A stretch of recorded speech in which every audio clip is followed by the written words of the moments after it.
今天继续为大家带来春节档上头系列，不过今天不是法国影片了，而是来自北欧国家的，名为《丹麦男孩》。能赶在今天更新，说明什么呢？说明此片的分量非常高啊，无论是剧情还是上头程度，都能配得上这个假期。在影片讲解之前呢，还有一个重要的事要说，没错，那就是给大家拜个早年，感谢在座的小伙伴们一直以来的陪伴，非常感谢，祝大家马年行大运，财运广进，身体健康。那么马上跟我走入精彩的剧情部分，好，话不多说，开始。故事发生在丹麦首都哥本哈根，男主名为皮特。从这穿着来看呢，是刚刚举办完毕业舞会。西方学校的毕业舞会懂的都懂啊，同学们都邀请皮特一起去家里面喝杯酒，顺便完成成人仪式。其中一位女同学都直接挑明了，结果还是被皮特拒绝了。Vil du ikke med? Nej, jeg bliver nødt til at sove. Jeg skal på arbejde i morgen. Du kunne sove sammen med mig så. Nej, det... Nej. Bare glem det ikke. 为啥呢？这就不得不提一下皮特的家庭了。皮特成长在单亲家庭，与母亲相依为命。他很小的时候，父亲就病故了，母亲一个人将他拉扯大。这么长时间，母亲都没有再找，一直带着小皮特。可以看出来，这个母亲啊是非常爱自己的儿子的，生怕后爸对儿子不好，所以干脆选择不找了。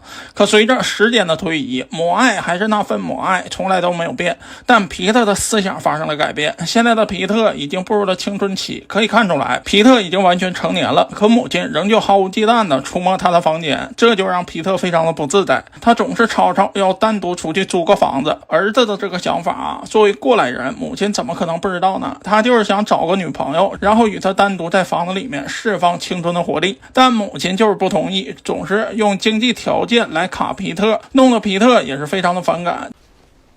Du har et helt gratis værelse her. Mor...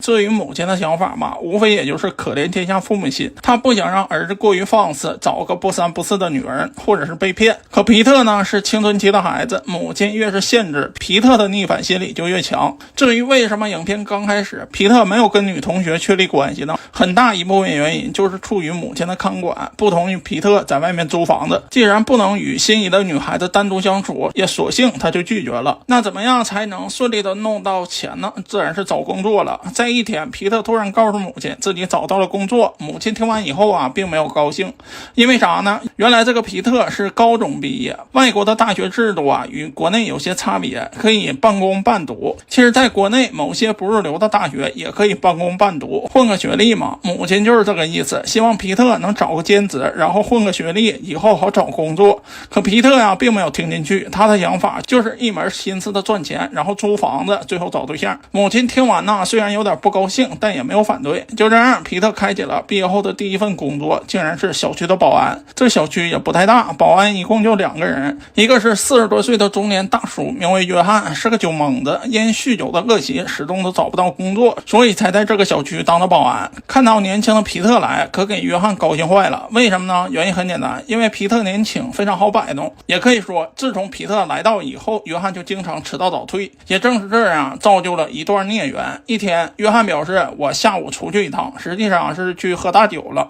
让皮特独自一个人看管小区。皮特一看这也没啥事，就答应了。结果就在当天下午，一位女住户找到了保安室，想让他们帮忙修理一下自己的洗衣机，正好撞见了皮特。这丰满的外表再加上成熟女人的韵味，让正处在青春期的皮特那是望眼欲穿。自从那次见面以后，皮特便开始魂不守舍，满脑子都是那天的女住户，甚至还偷偷在晚上观望她的家。直到一天，皮特再也无法压抑内心上的冲动，便找到了约翰，询问他咱小区有没有规定不允许去住户的家里。约翰表示并没有这个规定，怎么的，你要去盗窃呀？皮特表示当然不是了，有人找我去修理洗衣机。约翰表示那可以，只要你会就行。皮特心合计，修理个洗衣机有啥难的，便在网上查了一些攻略，之后就来到了906室，敲开了住户家的房门。再次见到女住户，皮特那是格外的紧张到语无伦次。当然了，皮皮特在想什么？作为一个成年女性会不知道吗？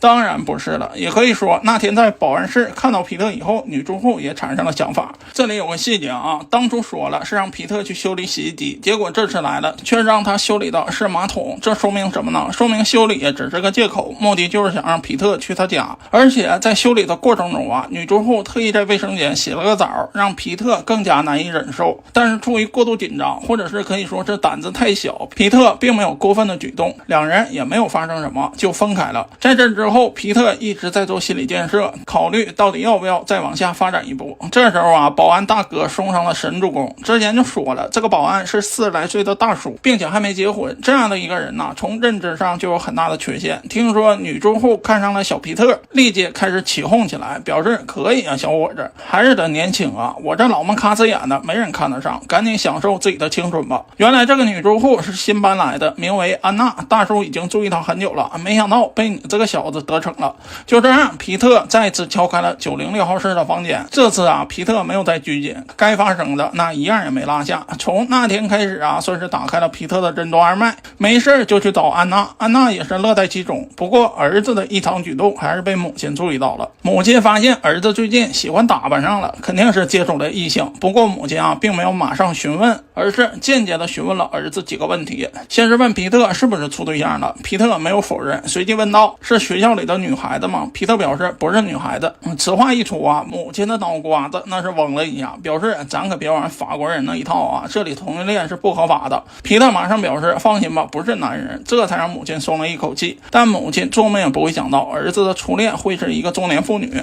为什么这么说呢？接下来的剧情就非常炸裂了，也迎来了本片的高潮。一天，皮特照常去找安娜，但这次皮特大胆了一些，告诉母亲要和同学们出去包宿，然后一宿都没回来。可正当他与安娜沉寂在美梦中的时候，一个小男孩突然出现，让皮特瞬间惊醒。没错，这个小男孩竟然是安娜的儿子，这可就太尴尬了。皮特知道面前的这个女人比自己年龄大，但他以为大个3、4岁顶大天了。后来一问才知道，这个女人竟然36岁，皮特当时只有18岁。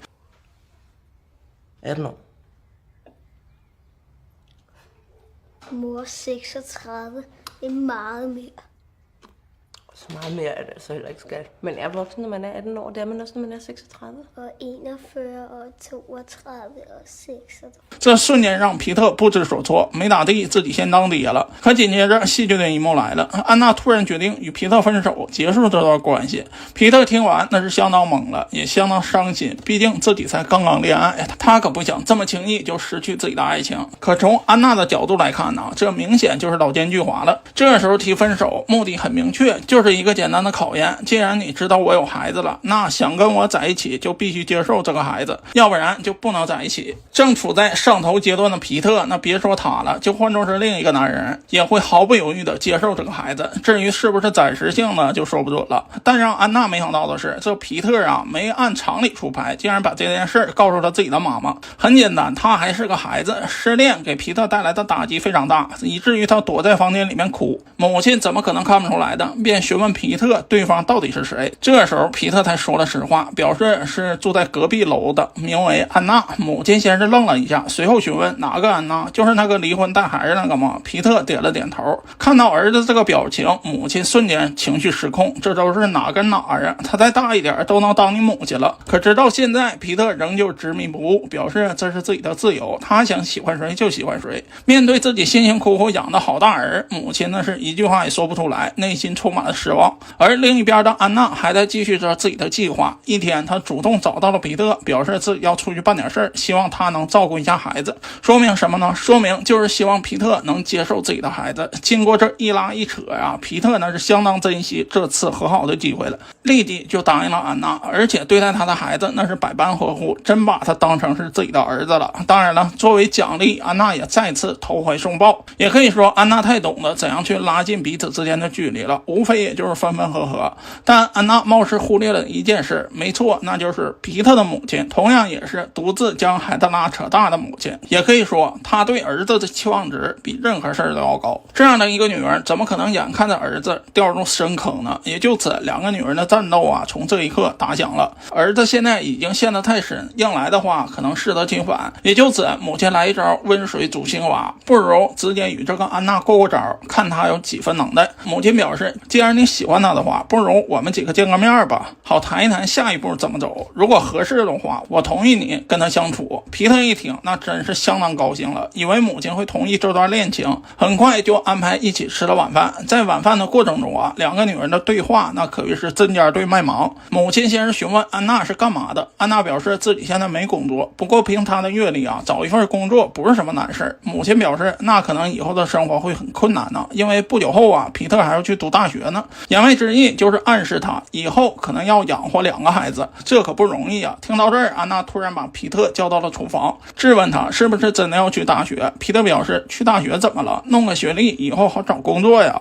可到这儿就很奇怪了，皮特现在的态度与之前可不一样了。之前他安于现状，老老实实当个保安，弄到钱出去租个房子。为什么现在他要去上大学了呢？原因很简单，因为他现在有地方住了，住在安娜的房子里，所以他现在要去上大学，找个好工作，然后养活娘俩。但是他这个想法，安娜很不理解，不应该说是他非常担心。他也知道自己只是在这个小区里面有优势，可把他扔在大学里啊，比他年轻、比他漂亮的姑娘有的是，所以他不可能让皮特念大学。也就此，他表示，如果你去大学的话，咱俩就分手。不仅分手，我还会立马找个别的男人来家里住。此话一出，皮特直接破防了。好在母亲过来才给两人打断。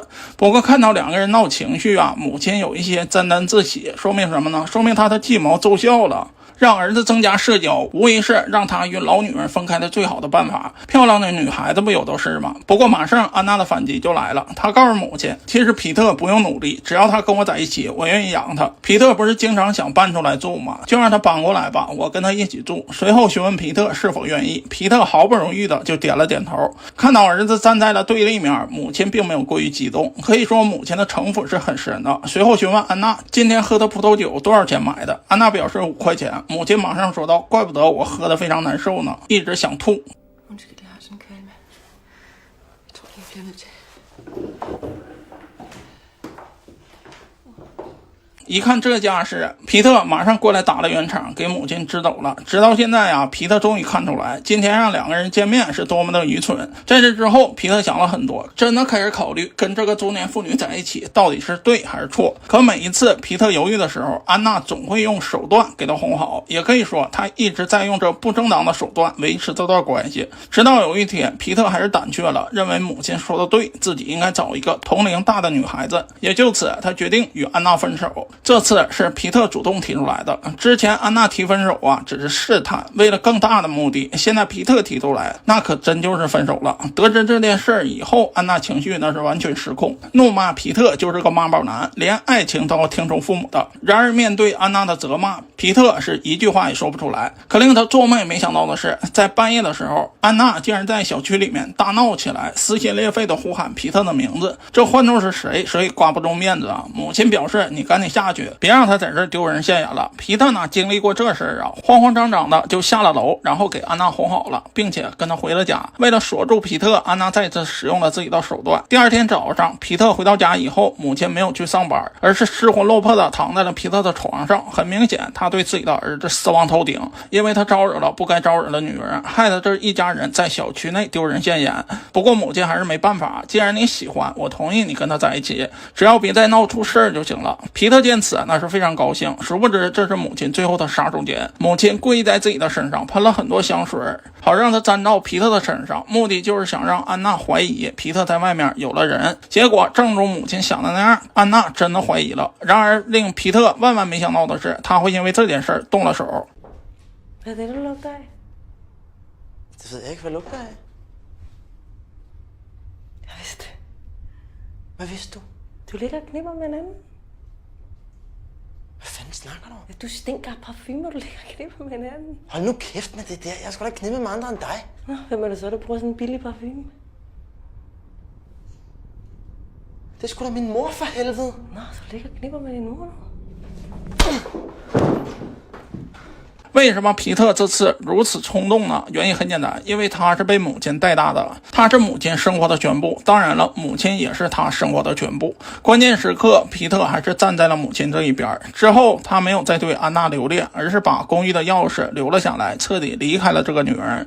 到这儿，影片结束了。可以说，这部影片具有非常深的层次。两个看似同样的家庭，都是母亲独自一个人将孩子拉扯大，却以这样非正常的关系结合在了一起，结局必定是悲剧的。如果说安娜的儿子以后找了一个比自己大1倍的女人，他会同意儿子这段恋情吗？答案依然会是否定的。除了这一点，此片还诠释了关于妈宝男的定义。我相信很多广大男同胞们都畏惧这3个字，原因很简单，因为面子问题。但你要知道，妈宝男这3个字只会出现在异性以及配偶的口中。如果说你买个手指都要问母亲的话，那你可真的改一改性格了，要不然真的找不到对象。但有时候妈宝男也可以成为 PUA 男人的一种手段，例如在这部影片当中，安娜就是用妈宝男这个3个字来挑拨皮特与母亲的关系。这么看来的话，男人的成长甄别是非是必不可少的。好了，今天的影片就到这儿了，喜欢的小伙伴们可以看看原片，别忘了点赞、评论、加关注，感谢观众老爷们的支持与厚爱，我们下期见。